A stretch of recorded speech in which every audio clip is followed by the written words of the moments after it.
Kaleshwaram project నివేదికపై Telangana BJP chief కీలక వ్యాఖ్యలు చేశారు. కాళేశ్వరం నిర్మాణంలో అవినీతి జరిగిందన్నారు రామచంద్రరావు. దోపిడీ జరిగిందని మొదటి నుంచి తాము చెబుతున్నట్లుగా గుర్తు చేశారు. కాళేశ్వరం ప్రాజెక్టు బీఆర్ఎస్ కి ఏటీఎం లాంటిదన్నారు. ఇక బీసీలలో ఉన్న మైనార్టీలకు మాత్రమే తాము వ్యతిరేకమంటున్న తెలంగాణ బీజేపీ చీఫ్ రామచంద్రరావుతో మా ప్రతినిధి Srinivas face to face. Kaleshwaram project పైన సిట్ ఏదైతే నివేదిక రాష్ట్ర ప్రభుత్వానికి అందినటువంటి నేపథ్యం లోపల ప్రస్తుతం ఈ తాజా రాజకీయాలపై స్పందించడానికి బీజేపీ రాష్ట్ర అధ్యక్షుడు ఉన్నారు.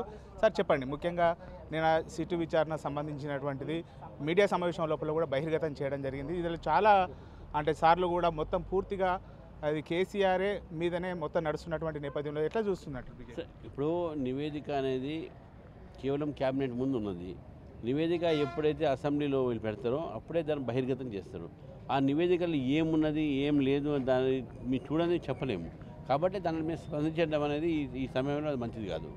అంటే నిన్న దాదాపుగా కొన్ని పేజెస్ కూడా బయటకు రావడం జరిగింది. అందులోపల దాదాపుగా ఒక 10 సార్లు కూడా కేసీఆర్ పేరు, తర్వాత అప్పుడు ఉన్నటువంటి మంత్రుల పేర్లు, ఈటల రాజేందర్ పేరు, ప్రస్తుతం ఈటల రాజేందర్ బీజేపీ లోపల ఉన్నారు. అంటే ఇది ఎట్లా చూడొచ్చు అంటారు? అంటే పూర్తిగా అవకతవకలు జరిగినాయని చెప్పి బీజేపీ భావిస్తుందా? దీంట్లో అవకతవకలు జరిగినాయని ఫస్ట్ నుంచి కూడా మేము చెప్తా ఉన్నాము. బీజేపీ మా అమిత్ షా గారే ఏటీఎం అని చెప్పారు. ఏది ఉన్నప్పుడు కూడా దాంట్లో ఎవరి మీద ఏమి ఎలిగేషన్స్ పెట్టారు, ఎవరు దాంట్లో ఇర్రెగ్యులారిటీ చేశారు, ఏ విధంగా దాంట్లో అక్రమాలు జరిగినాయి, ఇవన్నీ కూడా నివేదికలో ఉంటుంది. ఆ నివేదిక బయటికి రాంది దాని మీద నేను మాట్లాడడం అనేది సభ్యం కాదు. అంటే అసెంబ్లీ లోపల పెట్టిన తర్వాతనే బీజేపీ స్టాండ్ అనేది బయటకు వచ్చాడు. ఎప్పుడైనా సార్ అది అసెంబ్లీలో పెట్టిన తర్వాత బహిర్గతము. దాంట్లో ఇప్పటి వరకు వీళ్ళు ఇచ్చే లీకేజ్లో కరెక్టా కాదా అనేది మనం మీకు చెప్పలేం కదా. ముఖ్యంగా సార్ కాంగ్రెస్ పార్టీ బీసీలకు 42% రిజర్వేషన్ కావాలని చెప్పి ఢిల్లీకి వెళ్ళేది 3 రోజుల పాటు అక్కడ ధర్నాలు చేసేటువంటి అవకాశం ఉన్నటువంటి నేపథ్యం లోపల మరి బీసీ రిజర్వేషన్ల పైన బీజేపీ స్టాండ్ ఏ విధంగా ఉంటుంది? 42% పూర్తిగా సపోర్ట్ చేస్తుంది స్టాండ్. మేము ఆల్రెడీ ఆ బీసీ బిల్లుకు పూర్తిగా బేషరతుగా అసెంబ్లీలో సపోర్ట్ చేసినాము.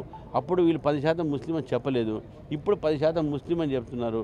దానికి మేము వ్యతిరేకంగా మతం ఆధారంగా ఏ రిజర్వేషన్ అయినా బీజేపీ వ్యతిరేకిస్తుంది. అంటే ఇప్పుడు బీసీ రిజర్వేషన్ లోపల మతానికి సంబంధించినటువంటి ముస్లింలు ఉన్నారని మీరు భావిస్తున్నారు? 100% పెడతా అన్నారు. 100% పెడతా అన్నారు. పెడితేనే 32% బీసీలకు అవుతుంది. అంటే వాళ్ళు చెప్తున్న దాని ప్రకారం ఒక కేవలం దూదేకుల ఈ సబ్ క్యాస్ట్ అవి ఫస్ట్ నుంచి కూడా బీసీ లోపల ఉన్నాయని అంటున్నారు. కానీ బీసీబీ మేము అంటున్నాం, అది వాళ్ళు అనట్లేదు. బీసీబీలో దూదేకుల ఫకీర్ ఇవన్నీ ఉన్నాయి. అది ఉండగా కూడా బీసీఈ అదనంగా క్రియేట్ చేశారు. దాంట్లో అంత ముస్లిం తీసుకువచ్చారు. మళ్ళీ దాంతోపాటు ఈబీసీ రిజర్వేషన్ ఉంది, దాంట్లో కూడా ముస్లిం సపోర్ట్ బెనిఫిట్ పొందుతున్నారు. ఈ 3 బెనిఫిట్ ఎందుకు ఇవ్వాలి? బీసీబీ ఆల్రెడీ ఉంది కదా, మీరు ఎందుకు బీసీఈ తీసుకువచ్చి ఉద్యోగము అదేవిధంగా విద్య ఉన్నటువంటి రిజర్వేషన్ తీసుకొచ్చి రాజకీయ రిజర్వేషన్ పెడితే ఎవరికి అన్యాయం అవుతుంది? అసలైన గౌడ్లకు అన్యాయం అవుతుంది, యాదవులకు అన్యాయం అవుతుంది, ముదిరాలకు అన్యాయం అవుతుంది, మున్నూరు కాపులకు అన్యాయం అవుతుంది. చివరిగా సార్ కాళేశ్వరం ప్రాజెక్టు పైన అంటే సిబిసిఐడి ఎంక్వైరీ ఇటువంటి సీటు పైన నమ్మకం లేకపోతే విచారణకు బీజేపీ డిమాండ్ చేయొచ్చు? తప్పకుండా మేము డిమాండ్ చేస్తాము.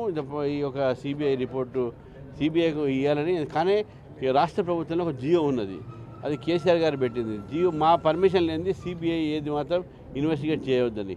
సో ఆ జియో ప్రకారము రాష్ట్ర ప్రభుత్వము పర్మిషన్ ఇస్తే మీ సిబిఐ ఒక విచారణకు సిద్ధంగా ఉన్నాం. ఇది మొత్తానికైతే మొదటి నుంచి కూడా కాళేశ్వరం ప్రాజెక్టు లోపల అవకతవకలే అని చెప్పి ఇది అప్పటి ప్రభుత్వానికి ఏటీఎంగా మారిందని చెప్పి బీజేపీ మొదటి నుంచి కూడా చెప్తున్నటువంటి పరిస్థితి. అదేవిధంగా దీనిపైన ఒక జీవో ఉన్నందువలన సిబిసిఐడి ఎంక్వైరీ చేయలేకపోతున్నాం. రాష్ట్ర ప్రభుత్వం కోరితే కాళేశ్వరం ప్రాజెక్టు పైన సిబిసిఐడి ఖచ్చితంగా విచారణ చేస్తాము అని చెప్పి అయితే బీజేపీ స్టేట్ చీఫ్ రామచంద్రరావు చెప్తున్నటువంటి పరిస్థితి కనబడుతుంది. కెమెరా పర్సన్ అంజితో శ్రీనివాస్, బిగ్ టీవీ, సుల్తానాబాద్.